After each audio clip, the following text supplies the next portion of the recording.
Movie के starting में हम दो जुड़वा भाइयों को देखते हैं जिनका नाम जीप और जैक होता है। यह दोनों भाई बहुत ही शरारती होते हैं और यह रात को अपने पापा की शॉप में घुस जाते हैं और वहां पर फुलझड़ियां जलाने लगते हैं, जिसकी वजह से उनके पापा की शॉप में आग लग जाती है। अगले दिन न्यूज़पेपर में जब भी खबर छपती है तो इन दोनों ने उसका जिम्मेदार अपने पेरेंट्स को ठहराया है। इन्होंने बोला है कि हमारे माता पिता हमें अपने मन का नहीं करने देते, इसलिए हमसे यह गलती हुई है। इससे हमें पता चलता है कि यह दोनों बहुत ज्यादा ही शरारती हैं। अगले सीन में उनके पेरेंट्स और यह दोनों भाई एक आइलैंड पर जा रहे होते हैं।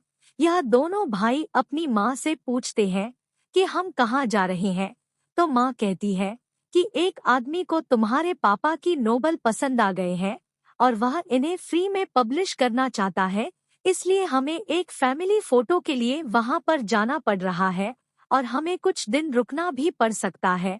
और वह कहती है कि हम तुम्हें अपने साथ इसलिए लाए हैं क्योंकि यही तुम्हारी सजा है, तुम्हें इस बार क्रिसमस की छुट्टी नहीं मिलेगी। फिर इनके पापा तूफान और बारिश में उस आइलैंड पर रास्ता भटक जाते हैं और उन्हें एक जंगल में बड़ा सा पैलेस दिखाई देता है।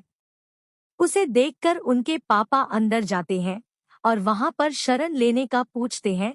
उन्हें परमिशन मिल जाती है और वह अपने बच्चों से आकर कहते हैं कि आज रात हम यहीं पर रुकेंगे। यह लोग अंदर जाते हैं तो एक आदमी कहता है कि जल्द ही इस घर की मालकिन आपका स्वागत करेंगी। तभी यहाँ पर यह दोनों भाई एक पेंटिंग देखते हैं तो इनके पापा समझाने लगते हैं कि इस पेंटिंग में कौन कौन से कैरेक्टर बने हुए हैं। तभी यहाँ पर इस घर की मालकिन आ जाती है। वह कहती है कि मैं अपना सौभाग्य समझती हूँ कि मैं तुम्हारे किसी काम आई। अब यहाँ पर सब लोग डिनर करते हैं और मालकिन बहुत सारे बच्चों से इनको मिलवाती है। वह कहती है कि यह बच्चे अपने माँ बाप से दुखी होकर यहाँ पर रहते हैं और यहाँ पर यह अपने मनमर्जी के काम करते हैं और बहुत खुश रहते हैं। यह बात सुनकर दोनों भाई अपनी किस्मत को कोसने लगते हैं।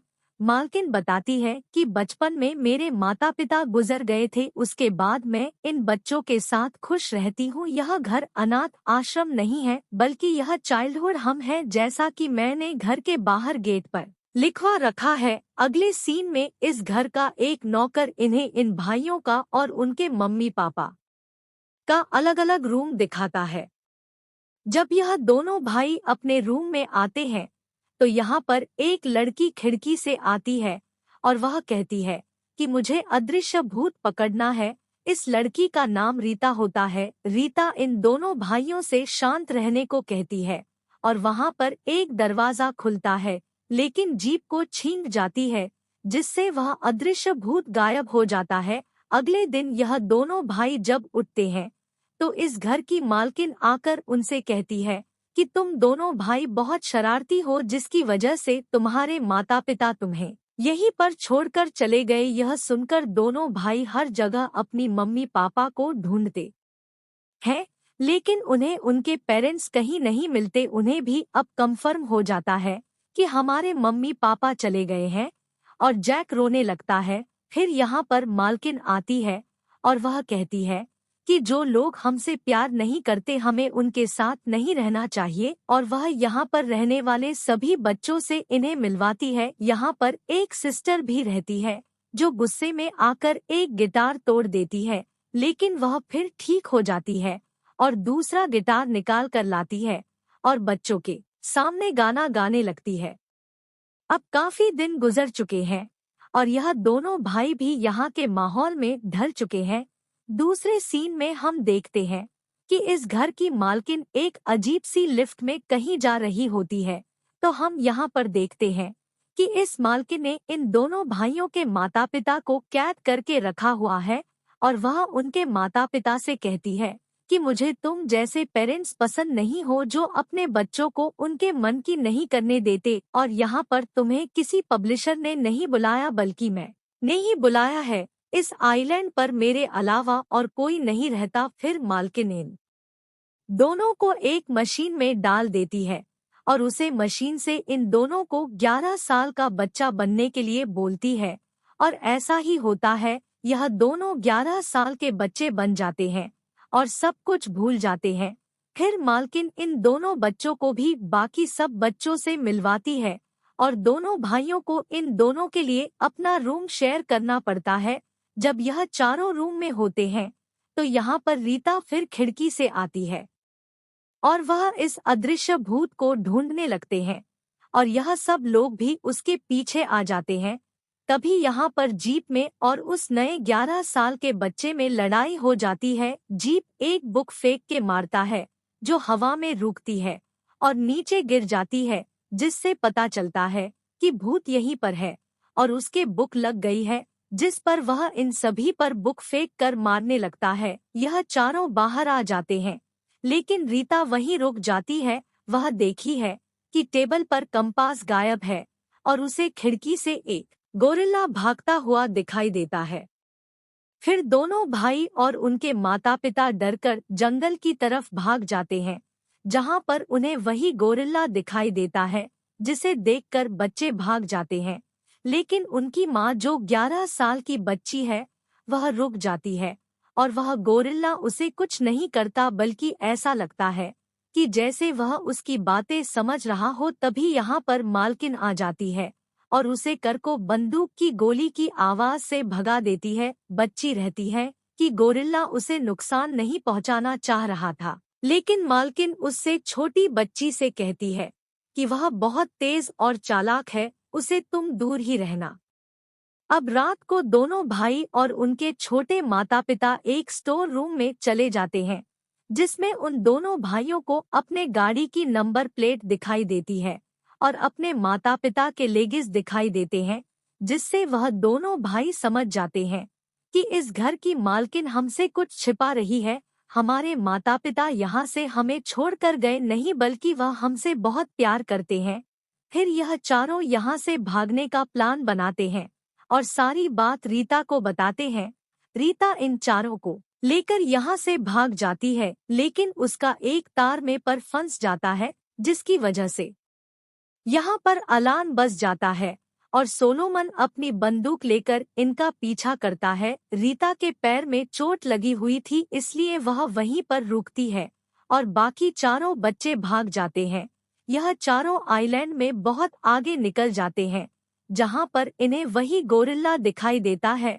वह गोरिल्ला अपनी गुफा में इन बच्चों को ले जाता है और कुछ न्यूज़पेपर कटिंग के द्वारा इन्हें दिखता है कि वह गोरिल्ला एक डिटेक्टिव है, लेकिन उस घर की मालकिन ने उसे गोरिल्ला बना दिया और उसे घर में जो सिस्टर है वह एक नन हुआ करती थी, जो पागलखाने से भागकर यहाँ पर आई है और सोलोमन भी एक अपराधी है। तभी यहाँ पर मालकिन, सोलोमन और सिस्टर आ जाती है। तभी गोरिल्ला बेहोश हो जाता है और दोनों भाई मालकिन से अपने माता पिता के बारे में पूछते हैं। वह कहती है कि हम इस बारे में घर जल्दी बात करेंगे। वह घर आ जाती है। दोनों भाई पूछते हैं कि हमारे साथ जो 2 बच्चे और थे वह कहाँ पर है। मालकिन रहती है कि तुम्हें अपने दोस्तों और माता पिता में से एक को चुनना होगा। बच्चे कहते हैं कि हम अपने माता पिता के बिना तो कुछ भी इमेजिन नहीं कर पाएंगे, इसलिए हमें हमारे पेरेंट्स चाहिए। वह कहती है कि जो पेरेंट्स तुम्हें एक क्रिसमस भी नहीं मनाने देते, तुम उनके लिए इतना क्यों सोच रहे हो। तभी जीप कहता है कि हम अपने पेरेंट्स के लिए ऐसे कई क्रिसमस छोड़ने के लिए तैयार है, वह हमारे लिए सब कुछ है। तभी उन दोनों बच्चों को वह मालकिन मशीन दिखती है। अब यहाँ पर दोनों भाइयों को पता चल जाता है कि हमारे साथ जो 11 साल के 2 बच्चे थे वही हमारे माता पिता है। फिर मालकिन बताती है कि मैं खुद को पीटर पैन मानती हूँ। बच्चे कहते हैं कि वह तो कभी बात ही नहीं होना चाहता था, तो तुम वह कैसे बन सकती हो। तभी मालकिन अपने जादू से एक छोटी बच्ची बन जाती है, जो और कोई नहीं बल्कि रीता ही थी। अगले सीन में उसे घर का एक नौकर उन दोनों बच्चों के लिए खाना लाता है। वह कहता है कि तुम अपने माता पिता को बहुत याद करते हो ना। फिर वह बच्चे उसे हेल्प मांगते हैं यहाँ से भाग जाने के लिए। वह आदमी इन बच्चों को एक कहानी सुनाता है, कि यह आइलैंड बहुत ही सुंदर हुआ करता था और यहाँ पर एक कैप्टन रहा करते थे जिनकी एक छोटी बच्ची थी। उसे बच्ची को उसकी माँ बहुत सारी कहानी पढ़कर सुनाती थी। एक दिन बीमारी के कारण उसकी माँ की मौत हो जाती है। फिर उसके पापा उस बच्ची की हर इमेजिनेशन ख्वाहिश को रियल करना चाहते थे। अपनी बेटी के कहने पर उन्होंने बहुत सारी मशीन बनाई। अब उनकी बेटी बच्ची ही बनकर रहना चाहती थी, इसलिए वह अपने पापा से ऐसी मशीन बनाने को कहती है, लेकिन उसके पापा ऐसी मशीन नहीं बना पाए और उनकी बेटी बड़ी हो जाती है, जिससे उसका प्यार नफरत में बदल जाता है। लेकिन एक दिन उसके पापा यह मशीन बना ही देते हैं, जिससे उनकी बेटी जब चाहे तब बच्ची बन सकती थी। यहाँ पर हमें पता चलता है कि जो आदमी इन बच्चों को कहानी सुना रहा है वही मालकिन का पिता है। फिर वह आदमी इन बच्चों की यहाँ से भागने की हेल्प करता है। वह इन चारों बच्चों को एक मशीन में बिठाकर उसे सबमरीन में बदल देता है। लेकिन इस बात की खबर मालकिन को पता चल जाती है और वह उन चारों बच्चों को पानी में डूबा कर मार देना चाहती थी, लेकिन जीप उसे सबमरीन के एक बटन को प्रेस करता है, जिसकी वजह से वह वापस मालकिन की लैब में आ जाते हैं। अब मालकिन अपने पिता को सजा देने के लिए उसे मेंढक बना देती है और उन दोनों बच्चों के माता पिता को फिर से इस मशीन में डाल देती है।